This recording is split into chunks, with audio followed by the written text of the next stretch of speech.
Prepared as Hurricane Helene is expected to bring, as you just heard, heavy rain to the Tennessee Valley over the next few days. Cornelia Nicholson is in the studio with more details. Cornelia? David, TVA says while the upcoming rain will help generate hydroelectric power, they are monitoring the amount of rain we get to avoid flooding.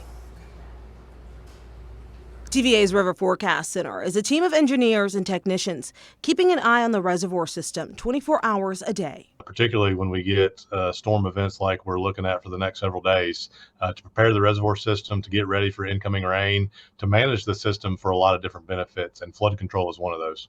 James Everett with the River Forecast Center says they've been monitoring Hurricane Helene, which is expected to bring storms to the Tennessee Valley. Upwards 5 to 6 inches of rainfall around the Chattanooga and Knoxville areas. And as we move eastward up into our mountainous regions and the tributaries in western North Carolina and northeast Tennessee, potentially 10 to 12 inches of rainfall. Because of the expected rainfall amounts, Everett says they're preparing to store water in the tributary system like the Hiwassee and Blue Ridge dams.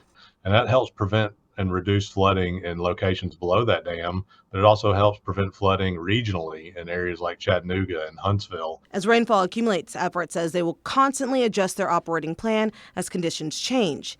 He says they've already started to release water at some of their dams to get ahead of any flooding. We urge people to use extreme caution below dams, and so water releases can change in any given moment and can be unpredictable sometimes during these large flood events. While the rain may be here for the next few days, TVA will still be dealing with the water for weeks. Typically on the back end of a flood event, it can take several weeks for us to recover flood storage, and that'll be a big focus. The instant it stops raining, we will shift gears and start preparing the reservoir system for future or more rainfall events.